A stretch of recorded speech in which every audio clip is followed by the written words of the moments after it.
Welcome to Scottsdale, where we delve into the heart of our vibrant community and explore the stories that make Scottsdale truly special. I'm your host, Holly Walter, from the city's Office of Communication.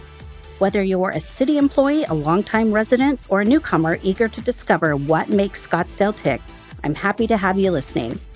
But before we dive in, don't forget to hit that subscribe button so you never miss an episode.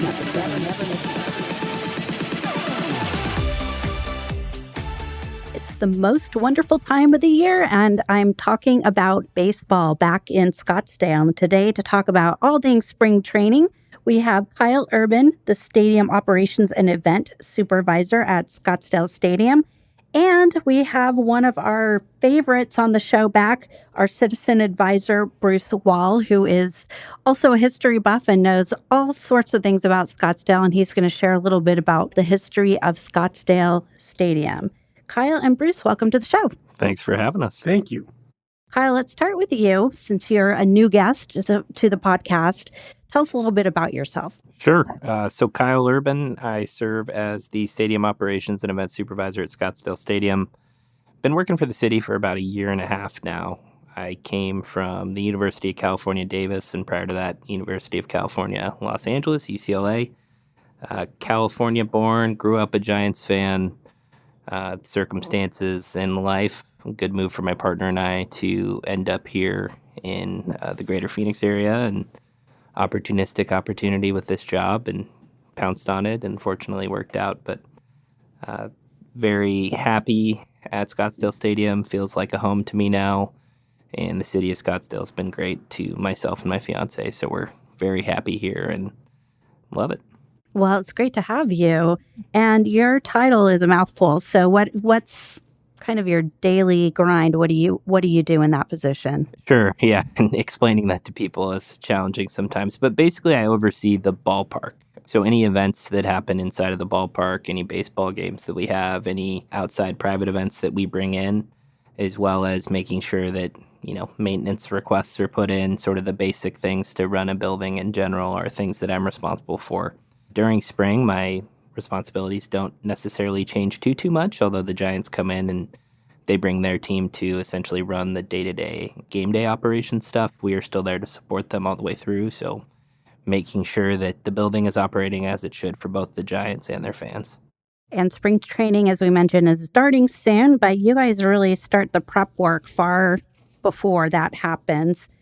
Can you give us a rundown of what we do, our city staff, to prepare for spring training? Yeah, so we like to say that spring training prep begins in April after spring training ends in March. And that's true in a lot of ways. We have infrastructure upgrades that we do. Lately, it's been almost annually with a renovation that we started the bulk of in 2019. And we're sort of still wrapping up phase 2 of that. And that's scheduled to end after next spring. So we'll hopefully be set up in 2025 as sort of a more full stadium based on some money that was granted to us to complete these projects and buy-in from the Giants. But we redid our seating bowl this year, so we redid the fronts of our seating sections. We built a new first base patio, and we added new seats. So you'd think a stadium seat is always going to be there, but they do get old, and so there's a replacement cycle for those. And so we were able to replace all the backs and bottoms in that this year, as well as kind of fix the block fascia that's on the front of our seating section. So it looks really nice in there. Those projects don't happen in a vacuum. So it's a lot of people at a table trying to figure out, one, how are we going to fund it? Fortunately, we had a funding source for these improvements.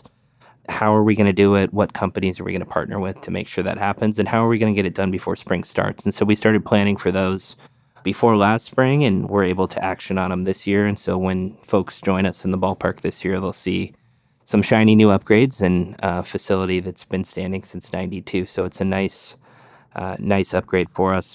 Then we do a lot of things for both the players and team as well as the fans. So things as simple as making sure offices are ready. So when the Giants move into their clubhouse, which is attached to our facility, we use it 10 months out of the year for private events. And there are offices, small rooms, bathrooms, large event spaces. So our field house, if you haven't been there, is a 10,000 square foot facility where we host a lot of city events as well as community events.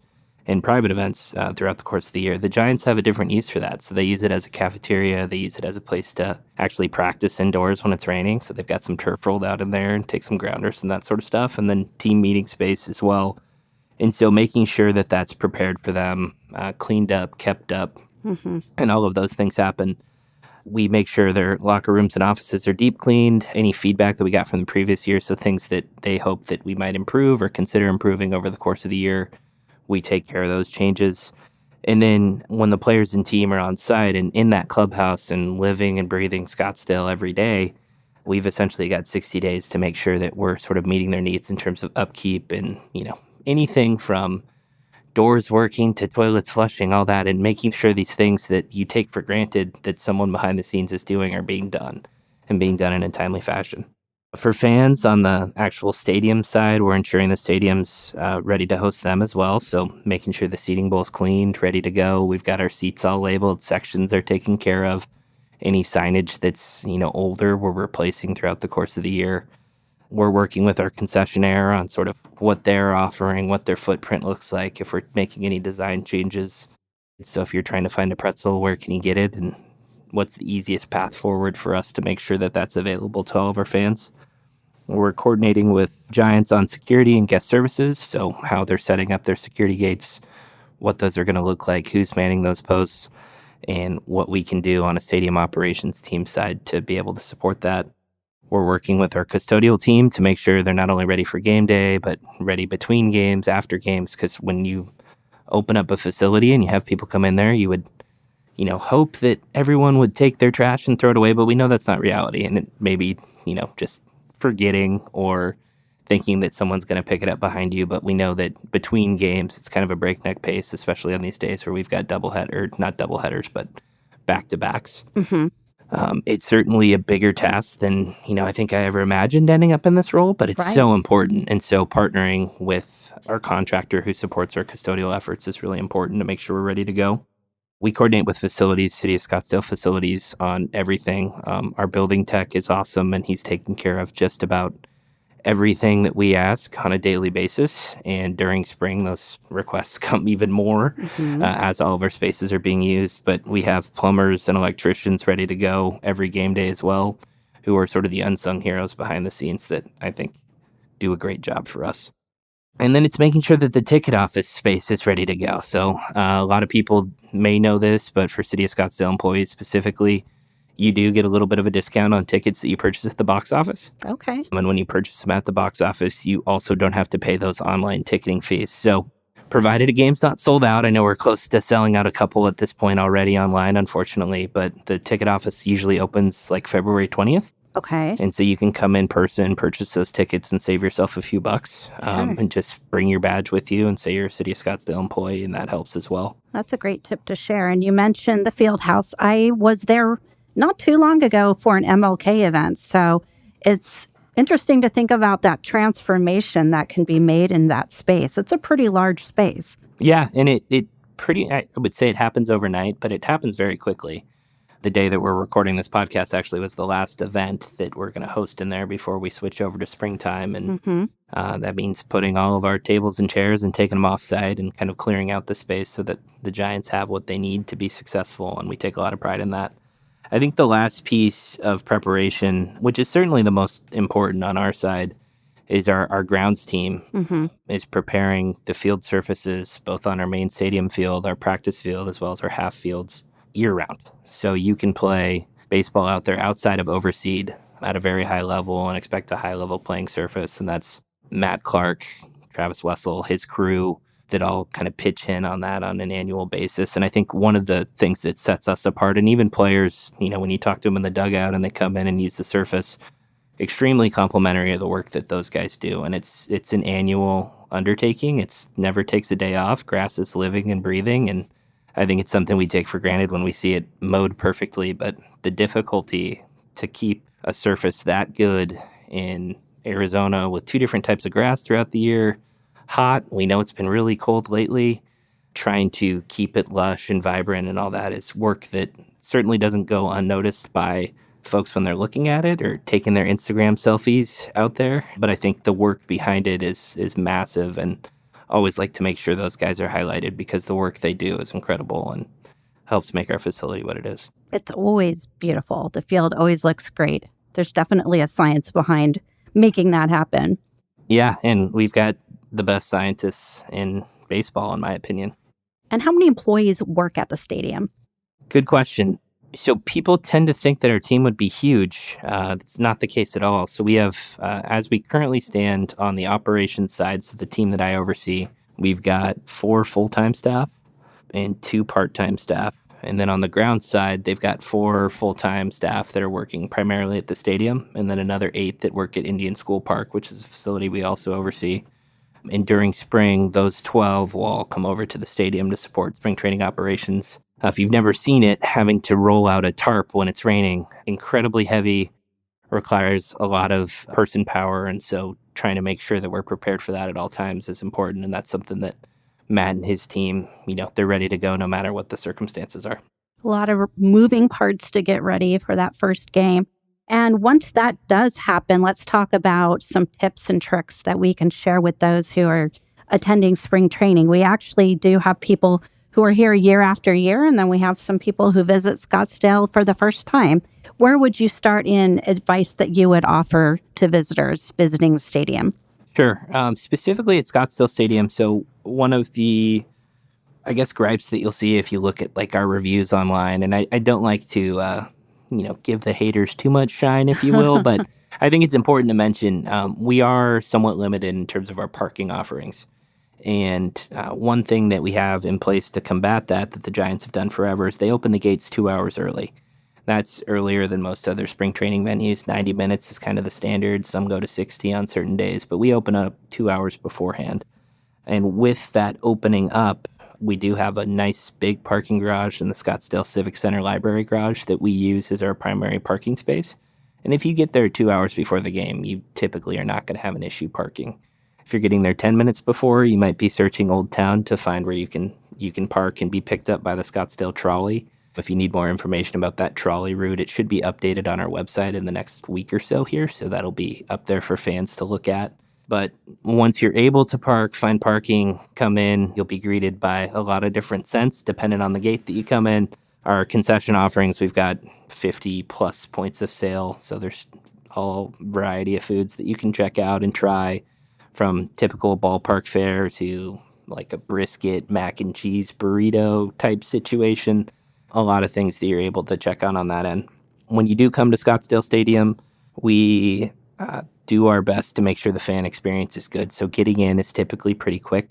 The Giants team works really hard to make sure that our security lines aren't too long, even right at gate opening 2 hours out.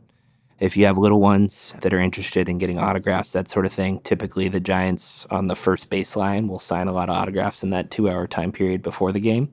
They may throw a baseball or two over there, but if you come with your own baseball and a pen, typically a lot of the players are willing to sign, especially for the little guys.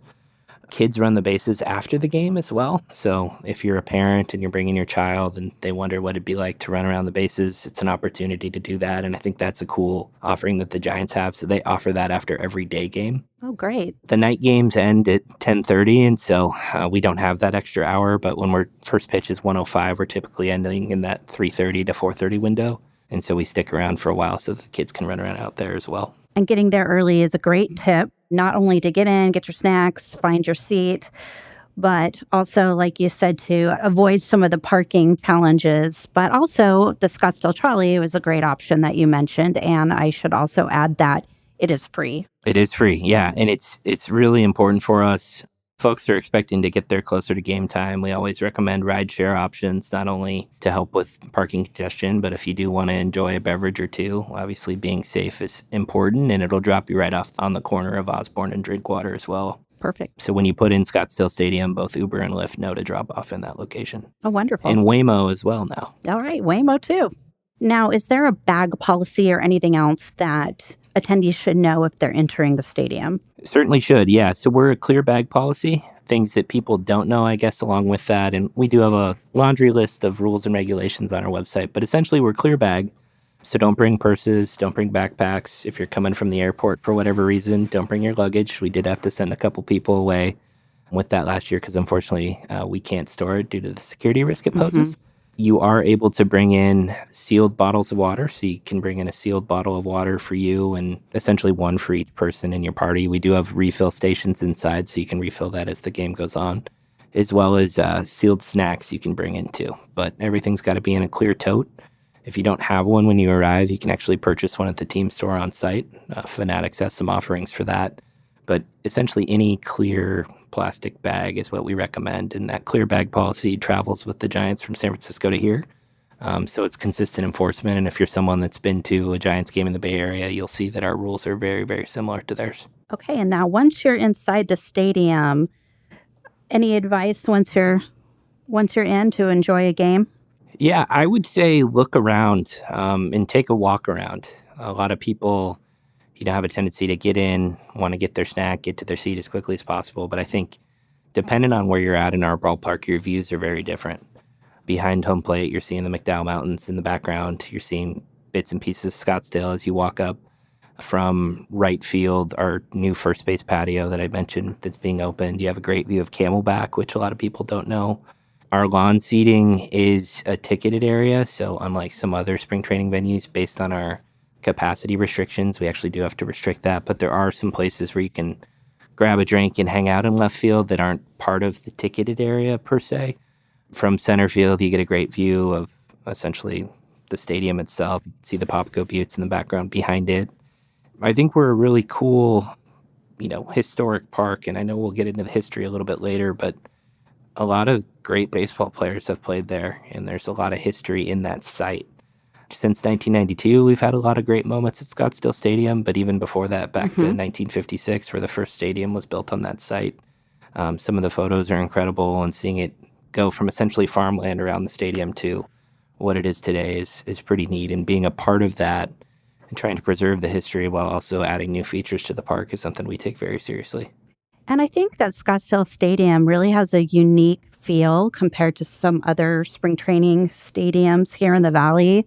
What type of remarks do you hear from people who visit the stadium? Yeah, I think a lot of the feedback is that it's just like a pure baseball experience. I mean, folks that come to Scottsdale Stadium are typically smiling, having a good time.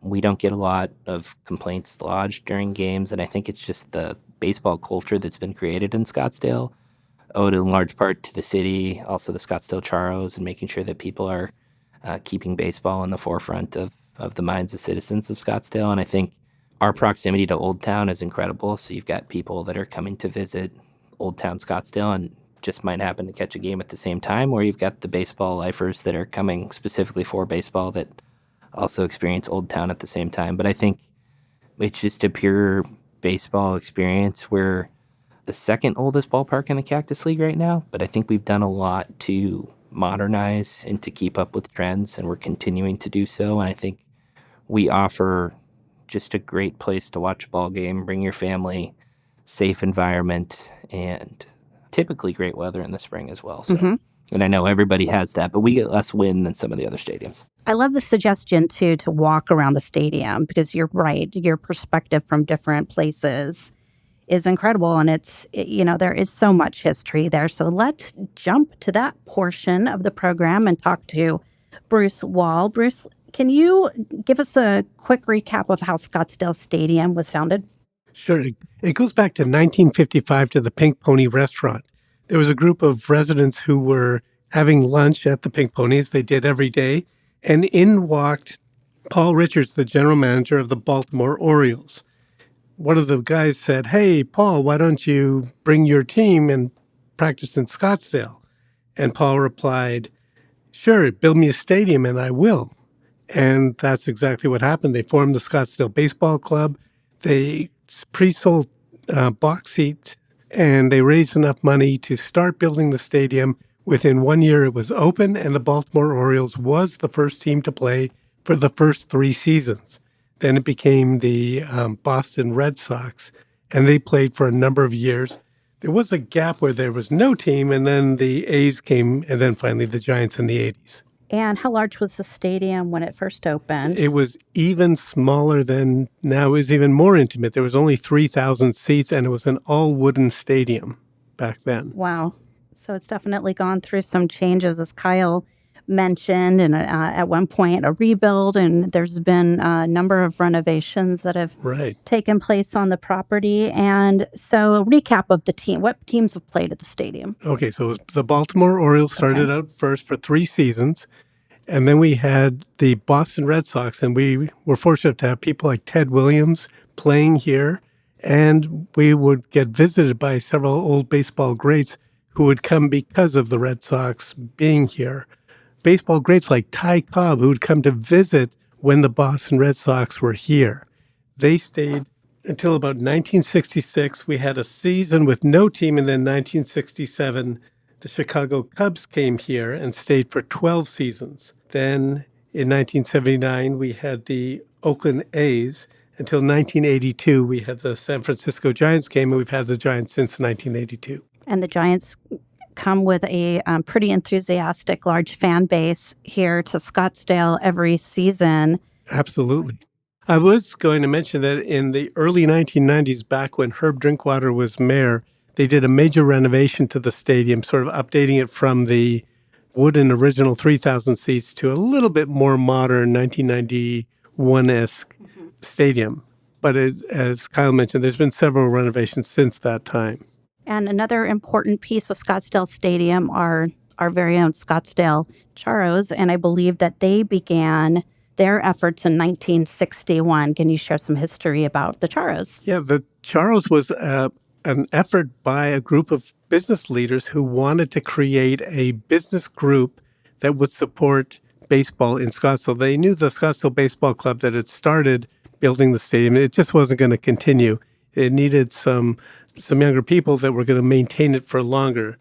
So these businessmen got together and they formed Scottsdale Charros, all volunteers, and it's been a pretty remarkable thing. Since 1961 till today, there's still the Charros running and operating with volunteers and people from our community. Just an incredible thing that Scottsdale's baseball was started not by a government. It was the local people here in Scottsdale chipping in the money, buying tickets so that we could build a stadium and then renovate the stadium. And now, yes, it is run by the city of Scottsdale, but it's a treasured jewel of the city of Scottsdale.